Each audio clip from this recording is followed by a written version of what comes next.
I'm not fucking leaving. The show goes on. Nuts! They're nuts! They know nothing. An online network called Internet. Well, it's very hip to be on the internet right now. Welcome, my degenerates. The rest of your life starts right now on Market Mania, the no bullshit approach to all modern markets, including our stock market reacting to news of war, crypto markets reacting to news of sanctions, gold catching a bid. We're going to cover it all today. Brought a couple of degenerates with me, Matt Glantz, Brett Ritchie, and we're going to start out with Bitcoin soaring. Brett, you brought this across the table today. What is happening? I don't think we've seen Bitcoin have a one-day move like this in a long time, probably since a couple halvenings ago. So what's happening here? Yeah, it's been a while, but you have two really good, I guess, catalysts for the price of Bitcoin recently. You have Canada, right? Trudeau seizing bank accounts of, or threatening to at least, of essentially peaceful protesters, which is like an extreme overreach. I think the right to participate in the financial system is you really have to do something horribly wrong to lose that right. And I think, parking your truck outside the Capitol or sending them money is so far below that line. So I think that one. And then two, similar happening with Russia. It's much different, right? Because this is an actual like invasion. It's a violent invasion, right, of Ukraine by Russia. So it is very different, but they're also threatening to go after just regular citizens. Like if you're just a random Russian guy overseas, potentially with assets somewhere else, like, oh yeah, well, maybe we're going to seize this guy's stuff just because he's Russian, and that'll get Putin to stop. No matter what, we're seeing that the governments have the power to really kick people out of the banking system and seize their assets. This is like what the crazy Bitcoiners have kind of been saying all along. And it's just such a good catalyst for Bitcoin. Those two things right back to back kind of make people say, wow, maybe I should have some exposure to Bitcoin. Well, one unique thing about its movements over the last couple of days is that it is completely decoupled from the NASDAQ. Those two had been so strongly correlated for so long. But now we're seeing it break out. I think people are waking up to its use case. And I'm wondering if this is here to stay or if this is just another pump and then another fall here coming up. I mean, Matt, do you see Bitcoin continuing to take off in this way, or is people just going to take profits and go back into the stock market dip? I think this is an actual huge positive for Bitcoin. Unlike, when the Bitcoiners say, oh, there's going to be a bunch of corporate treasuries going to jump on, and, they kind of like make up excuses why Bitcoin should go up. This is the one real reason why Bitcoin is valuable and what makes it different than the regular monetary system. So I think this is the best catalyst for Bitcoin we can have. Yeah. Sure feels real to me. And of course, the backdrop of all of this is the Russian convoy moving in on Look at that. capital of Ukraine. These are some astonishing photos. It's a lot of hardware. That's tough to look at, knowing that's coming to Kiev. So, I'm not a Russian military expert, not any kind of military expert. I don't pretend to be. But what I wanted to do for the show was take a deep dive into non-U.S. news and information sites and sort of look at military strategy and what's going on and what we can figure out that the U.S. news is not telling us. And from what I see from the smartest people in Europe and in Russia are saying that this 40-mile convoy is not coming in to Kiev to just go down there and circle it and bomb it. What their plan is to encircle Kiev, leave a one-way road going out of Kiev, bombing a few military sites or government sites, maybe a couple of government buildings, putting this the scare of God into the people, and then stop firing and saying, look, there's a one-way road out, a free pass to get out. Any citizen that wants to leave, we're not going to touch you. Here's the road to get out. You have 24 to 48 hours to get out freely. But anyone who stays after that time period, we're going to consider a military combatant. And this way they could tell the world, look, we told them to get out, and they wouldn't get out, and we're going to fire on the rest. And as soon as that it's done, then they're going to start bombarding Kiev, and that's going to be a sad scene. So that's what I can gather that I don't see on any U.S. news sites, but that's what I gather the people that in Russia in the know and in Europe in the know really think is going to happen here. It's a scary thought. Well, just a few short weeks ago, I used to think Putin was shrewd but not insane, but I'm beginning to wonder what a man like that is capable of here. I don't know if insane is the right word, but the capacity to shell a city like that, I don't know how you. Anyway, I'm not going to editorialize that here. Um, but of course, because Russia's invading Ukraine, they are getting cut off all over the place from other markets. Sanctions are flying, at least what we hope will be effective sanctions. But I mean, when have sanctions ever been effective, Brett? Do you think these would be different than before? And what are some of the, if so, what are some of the more effective ones you're seeing out there? I'm personally not a huge fan of these sanctions. Like one, they're very it's almost like for publicity to some extent in terms of the government, right? Like they're like very careful to carve out, like we don't want the gas, we don't want the energy getting hurt, right? Because we need it. So we're gonna do this other stuff. And potentially, right? So you're seeing these random companies delisted off the NASDAQ, or not delisted, sorry, halted. I don't know enough. I'd like to hear what Matt has to think about that.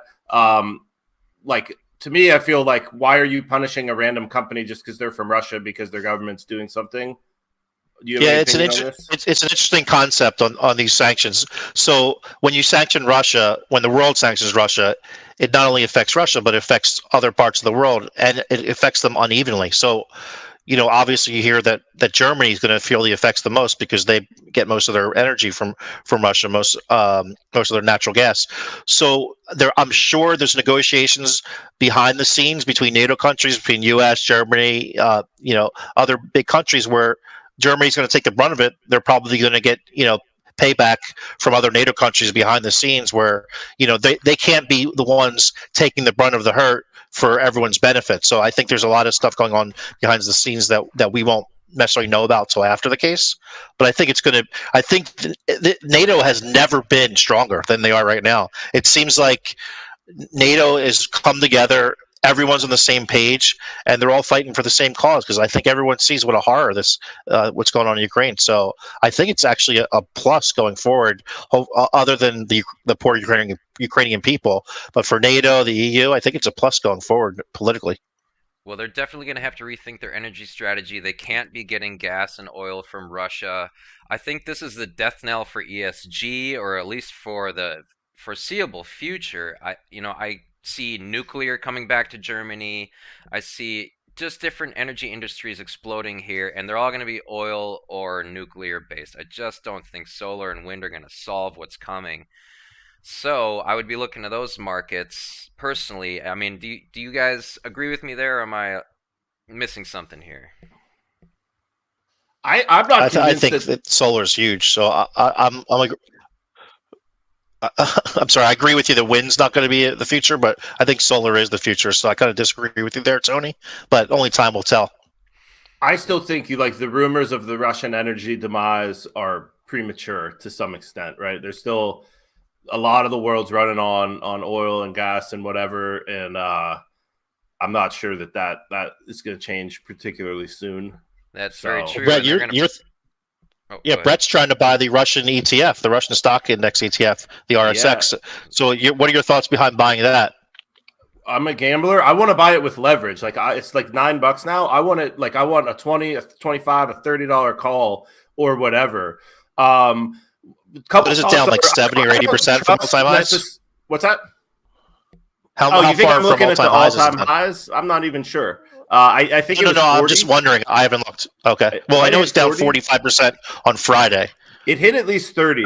The all-time high was over 30, I believe. Okay, so we're 30 to 9. So we're talking 67%. Okay. So, but yeah, it's basically like I don't know what's going on in Russia. Like I don't know what. Again, you said you're not a military strategist. I'm not a geopolitical expert by any means.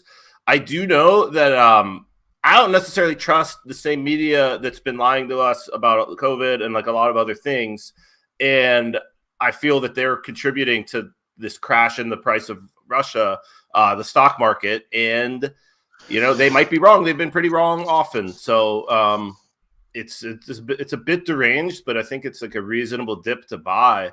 Russia's still a very powerful country with a decent economy. And we'll see how this situation unfolds, but like there's there's got to be some sort of bull case for their economy here. Well, Russia has been there for a lot of years. I don't see it going anywhere. So if you can get something that's got that kind of stay power for cheap, you might want to look into it if you could sleep at night, that's for sure. But let's not forget that these markets don't necessarily represent all of the Russian government. They're the people there too, and I know there's a lot of internal resistance to this there. So I don't think there's anything unethical with buying stock in Russian companies whatsoever. Just I'll sleep like a baby if I buy this thing. Oh well, of other note that I found interesting was gold catching a bid, silver catching a bid today. There's the chart there up to the GLD actually is the ETF that tracks the price of gold. And the interesting thing is a lot of that GLD gold is backed by Russian gold. Well, the LBMA in London just today quietly delisted some of those Russian refineries, but we'll see how that starts to affect the price of gold. I think they may be scrambling for other sources here real soon, so keep your eyes on physical gold and silver. If you don't, to quote our sponsor Mindak Jack, if you can't hold it, you don't own it. So just watching gold and silver get bid up today is pretty fun for me. But let's move on real quick to this final story. This is Powell coming back out and reassuring the world. Wrong slide here. Here we go. Powell reassuring the world that yes, we will stamp down inflation like we said we were going to do. But as you scroll down a little bit further into the article, what Powell was talking about in March was like a 25 basis point or 50 basis point rate hike.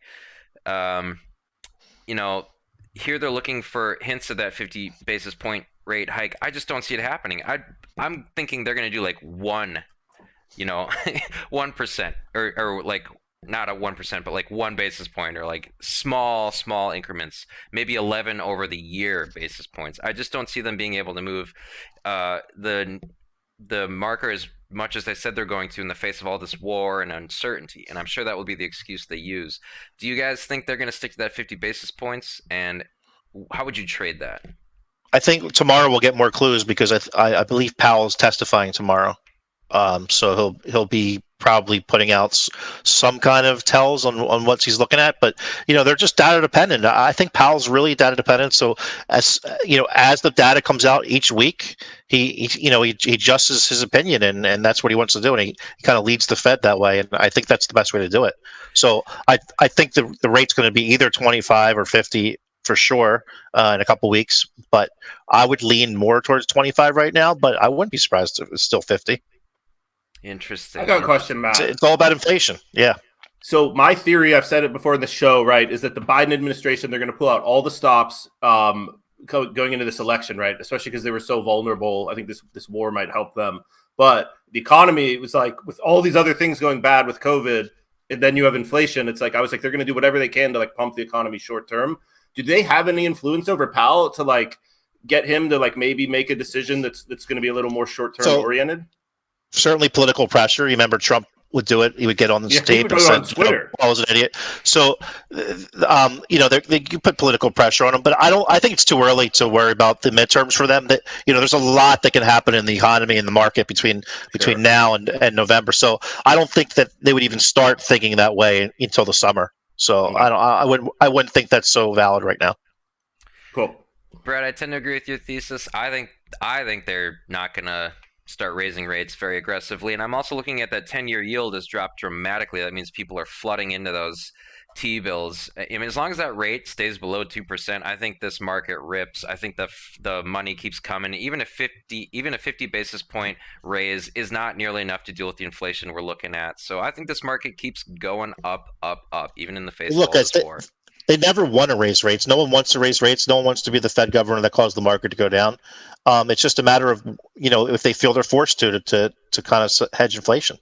So that's really, if they feel like they're forced to, they will raise rates. All right. Well, that will be very interesting. I can't wait to see who's right here. But we don't know until that day comes. We'll look for the Fed minutes tomorrow. They sometimes feel like hours, I swear to God. But let's get to our Market Mania pick of the day. We got right here. All right, there it is. Drop it like it's hot. Everybody stack them to the top. All right, I think we got some good ones here today. I'll pull up our sponsors real quick. Okay, so Matt, I know you had a real interesting one today. What was that? Okay, I don't like too many stocks in the market right now because the market's so shaky. Everything, people do not like uncertainty. So I want to pick a safer stock, more of a long-term investment. RH, Restoration Hardware. Most of you guys know that. You see those big stores outside the malls with a lot of leather couches, nice furniture, very expensive furniture. Probably the most expensive chain store I've ever heard of. The markup's incredible. The stuff's great, very nice. But RH, it's $392 a share. Actually, $391 now. It's holding up fairly well in the market, but I think this one's a long-term hold. Interesting. Look at you treading on fundamentals. No, we only trade on narrative on this show. Okay, Brett. Right. Most of the time. Yeah. What have you got for me, Brett? I know. We teased it earlier, man. I'm going back with the Russian stock exchange, RSX. It's a bit deranged. I'm just, it's crashed a lot, and that's still a powerful country, and I'm betting on some sort of economic rebound there. We should clarify, if you like Brett's pick, it's RSX. It's a Russian ETF that trades on the U.S. stock exchange. Yes. And that has not been blocked, or do you think that'd be affected by some of these blocks? Or a couple. I think the VanEck ETF said they're not going to add any additional shares going forward, so I'm sure this one will do the same. But they're not going to. As for right now, they're not going to close the index, the ETF. All right, and then I'm gonna go with 3M because they make hazmat gear, but a lot of cleanup stuff. They're one of the premier companies out there. They're really inexpensive right now, relative to their historic valuation. And I just think this market, it's gonna be a little rough now, but like I said, I think it's gonna rip up because all I'm looking at right now is that 10-year yield. It just keeps dropping, and I don't think they're gonna raise rates aggressively. So there we go. What we have for you today was a few good picks, some good insight from some smart guys. Some military strategy. You don't get that every day from Market Mania. That's right. Matt Glantz, I know, spent many years playing Risk, so you can take what he says right to the Great game. bank. Great Fantastic game. Love Risk. All right, everybody, keep your head down there. We're going to do this again on Thursday, and I'm sure things will be back to normal by then, so we'll have nothing to talk about. All right, everybody, stay safe out there, and we'll see you Thursday. Have a good one. I never sleep if I don't have my medicine. I never sleep if I don't have my medicine. I never sleep if I don't have. I never sleep. I never sleep if I don't have my medicine. Time to right the wrong. So your hands in the air if you like the song. If you're going over there, take it twice as long. Last time ain't talking about Tylenol. Oh, I bet you'd like to know. You can come around the way if you're trying to go. If you want to switch lanes for a pot of gold or a domino, out of control. The usual. Get mad cause I'm looking at your girl. Switch it up. I do it so much louder than everything you've heard. Everybody heard at the word that the world wasn't turning. Act like you're in a jury of how we're turning, where how we're turning. Can't lie like it's Mississippi burning. Don't act like you're in a daze. I imagine should've looked the other way. Couldn't clear space on my mind, was afraid of the time. Strobe lights like in the